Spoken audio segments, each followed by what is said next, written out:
പത്തരമാറ്റിൻ്റെ upcoming review ആണ് പറയുന്നത്. അഭിയും ജലജയും കുറച്ചുനേരം വായടച്ചിരിക്കുമോ എന്ന് പറഞ്ഞ് മുത്തശ്ശി ദേഷ്യപ്പെടുകയാണ്. ഈ കല്യാണത്തെക്കുറിച്ച് ഇനി സംസാരിച്ചിട്ട് കാര്യമില്ല. അനാമികയുമായുള്ള കല്യാണത്തിന് മുന്നേ അനിയുടെ മനസ്സിൽ നന്ദുവിനോട് സ്നേഹമുണ്ടെന്ന് മനസ്സിലാക്കാത്തത് അനിയുടെ തെറ്റാണ്. അനാമികയുമായുള്ള കല്യാണത്തിന് മുന്നേ തൻ്റെ മനസ്സിലുള്ള സ്നേഹം അനിയോട് പറയാതിരുന്നത് നന്ദുവിൻ്റെ തെറ്റാണ്.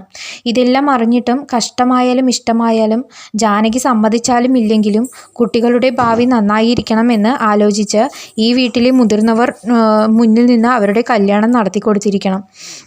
അന്ന് അങ്ങനെ ചെയ്തിരുന്നെങ്കിൽ ഈ വീട്ടിലെ കൊച്ചുമകൻ ഇതുപോലെ ഒന്നുമില്ലാത്തവനെ പോലെ നടുറോട്ടിൽ നിൽക്കേണ്ട അവസ്ഥ വരില്ലായിരുന്നു എന്ന് മുത്തശ്ശി പറയുകയാണ്.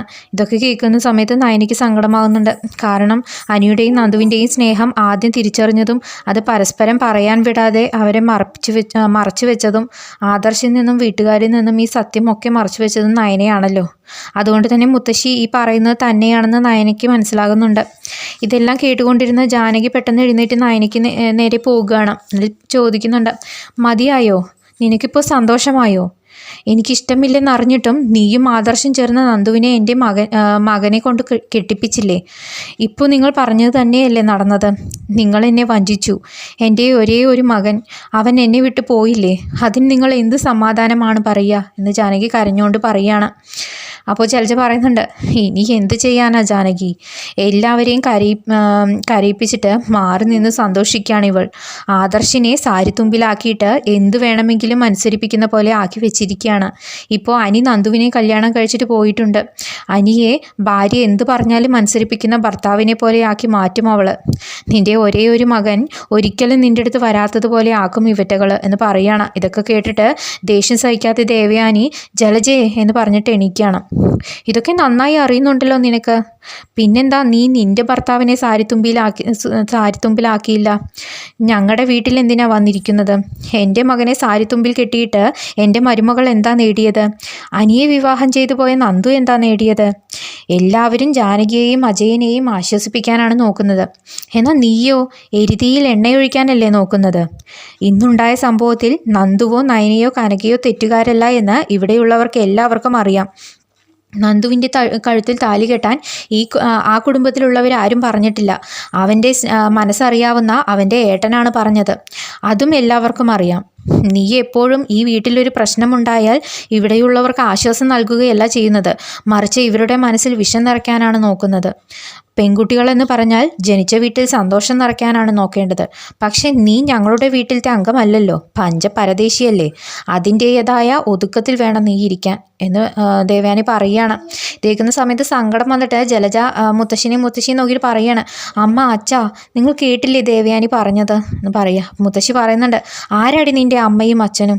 ഭർത്താവിനെ ഉപേക്ഷിച്ച് വന്ന നിന്നെ ഇത്ര കാലം എൻ്റെ മക്കളും മരുമക്കളും സഹാനുഭൂതിയോടെയാണ് നോക്കിയത്. പക്ഷേ അവർക്കിടയിൽ തന്നെ നീ പ്രശ്നങ്ങൾ ഉണ്ടാക്കാൻ നോക്കിയാൽ പിന്നെ നീയും ഞങ്ങളും തമ്മിൽ എന്താ ബന്ധം എന്ന് പറയാ? ഇത് കേട്ടിട്ട് ജലജ കരഞ്ഞുകൊണ്ട് ഉള്ളിലേക്ക് ഓടുകയാണ്. എന്നിട്ട് ജാനകിയെ നോക്കിയിട്ട് ദേവയാനി പറയുന്നുണ്ട്, ജാനകി നീ ഇപ്പോൾ സങ്കടത്തിലിരിക്കുമ്പോൾ കൺമുന്നിലുള്ളത് ശരിയാണോ തെറ്റാണോ എന്ന് മനസ്സിലാവില്ല. മനസ്സ് ശാന്തമാക്കാൻ നോക്ക്. മനസ്സ് ശരിയായ ശേഷം നമുക്ക് സംസാരിക്കാം. അജയ ജാനകിയെ കൂട്ടിയിട്ട് പോ എന്ന് പറയുകയാണ്. അപ്പോൾ അജയൻ ജാനകിയെ കൂട്ടിയിട്ട് ഉള്ളിലേക്ക് പോകുന്നുണ്ട്. പിന്നീട് കനകയെയും ഗോവിന്ദനെയും കാണിക്കുന്നുണ്ട്. മണ്ഡപത്തിൽ നടന്നതെല്ലാം ആലോചിച്ചിട്ട് കനക കരയുകയാണ്. കനക കരയുന്നത് കണ്ടപ്പോൾ ഗോവിന്ദൻ ചോദിക്കുന്നുണ്ട്, എന്തിനാ കനക കരയുന്നത്? പെൺകുട്ടികളുള്ള എല്ലാ അച്ഛനമ്മമാർക്കും എപ്പോഴായാലും ഈ സങ്കടം ഉണ്ടാകില്ലേ? അപ്പം നമ്മുടെ കനക പറയുന്നുണ്ട്, അവരിവിടെ ഉണ്ടാകുമ്പോൾ എത്രയും വേഗം അവരെ ഓരോരുത്തരുടെ കയ്യിൽ പിടിച്ച് ഏൽപ്പിക്കാനാണ് ഞാൻ നോക്കിയത്.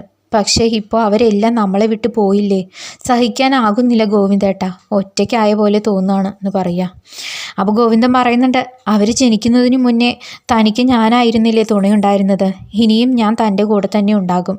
എപ്പോഴായാലും നമുക്ക് നമ്മൾ തന്നെ ഉണ്ടാകൂ കനകയെന്ന് പറയുകയാണ്. അപ്പോൾ കനക പറയുന്നുണ്ട്, അനിയോടും നന്ദുവിനോടും ഇങ്ങോട്ട് വരാൻ പറഞ്ഞതല്ലേ ഞാൻ, പക്ഷേ അവർ വന്നില്ലല്ലോ ഗോവിന്ദേട്ടാ. പുറത്തു പോയി അവരെങ്ങനെ ജീവിക്കുക എന്നാലോചിച്ച് എനിക്കൊരു സമാധാനവും കിട്ടുന്നില്ല. അനന്തപുരി തറവാട്ടിൽ പോയാൽ എൻ്റെ മകൾ എത്ര അപമാനങ്ങൾ സഹിക്കേണ്ടി വരുമെന്ന് ആലോചിച്ചാൽ എനിക്ക് നല്ല പേടിയുണ്ടായിരുന്നു. പക്ഷേ വീട് വിട്ടിറങ്ങി എങ്ങനെ ജീവിക്കുമെന്ന് ആലോചിച്ചാൽ പേടിയാകുന്നു ഗോവിന്ദേട്ടാ എന്ന് പറയുക. അപ്പോൾ ഗോവിന്ദനും പറയുന്നുണ്ട്, ഞാനും ഇത്ര നേരം അതിനെക്കുറിച്ച് ആലോചിക്കുകയായിരുന്നു കനകയെ. നമ്മുടെ മോള് നന്ദു ആണെങ്കിൽ ചെറുപ്പം തൊട്ട് ഏത് സാഹചര്യത്തിലും ജീവിച്ച് പരിചയമുള്ളതാണ്. എന്നാൽ അനിമോൻ വലിയ വീട്ടിൽ ജനിച്ച കുട്ടിയാണ്. കഷ്ടം എന്താണെന്ന് അറിയാതെയാണ് വളർന്നത്. ഇപ്പോൾ പുറത്തു പോയി എന്തൊക്കെ കഷ്ടങ്ങൾ അനുഭവിക്കേണ്ടി വരുമോ എന്തോ. ഈ വിവാഹം കഴിച്ചതുകൊണ്ടാണോ ഇങ്ങനെ ഉണ്ടായത് എന്ന് അനിമോൻ വിചാരിക്കുമോ എന്ന് ആലോചിക്കുമ്പോൾ ഒരു സമാധാനവും കിട്ടുന്നില്ല കനകെ എന്ന് പറയുന്നുണ്ട്. അപ്പോൾ കനക പറയുകയാണ്, എനിക്കതല്ല ഗോവിന്ദേട്ടാ മനസ്സിലാകാത്തത്. എപ്പോഴും എനിക്ക് സപ്പോർട്ട് ചെയ്യുന്ന നയനമോൾ എന്താ മണ്ഡപത്തിൽ അങ്ങനെ പെരുമാറിയത്? ഗോവിന്ദൻ പറയുക, അതങ്ങനെയാണ് കനകെ. അനിയെ നയനമോൾ ഒരുപാട് വിശ്വസിച്ചതല്ലേ. ഈ കല്യാണം നടന്നാൽ എല്ലാവരും നന്ദുവിനെ കുറ്റം പറയുമെന്ന് മോള് പേടിച്ചതല്ലേ. പക്ഷേ എന്ത് നടക്കരുതെന്ന് വിചാരിച്ചോ അത് തന്നെ നടന്നു. അതുകൊണ്ട് ആ ദേഷ്യത്തിൽ അങ്ങനെ സംസാരിച്ചതായിരിക്കും. അപ്പോൾ കനക പറയുക, ഗോവിന്ദേട്ടൻ അനിമോനെയും നന്ദൂട്ടനെയും സമാധാനിപ്പിച്ച് ഇങ്ങോട്ട് കൂട്ടിക്കൊണ്ട് വരുമോ എന്ന് ചോദിക്കുകയാണ്. അപ്പോൾ ഗോവിന്ദൻ പറയുന്നുണ്ട്, അവരാവേശത്തിൽ പോയതാണെങ്കിൽ ദേഷ്യം കുറഞ്ഞാൽ വിളിക്കാമായിരുന്നു. പക്ഷേ അവരൊരു കടുത്ത തീരുമാനം എടുത്തിട്ടല്ലേ പോയിരിക്കുന്നത്. അങ്ങനെ ആകുമ്പോൾ എങ്ങനെ വരാനാണ് എന്ന് പറയുക. അപ്പോൾ കനക പറയുകയാണ്, അയ്യോ അവരിപ്പോൾ എവിടെയാണാവും, കഴിച്ചോ ഇല്ലേ എന്നൊക്കെ ആലോചിച്ച് നമ്മുടെ കനക ഇങ്ങനെ സങ്കടപ്പെട്ടിട്ടിരിക്കുകയാണ്.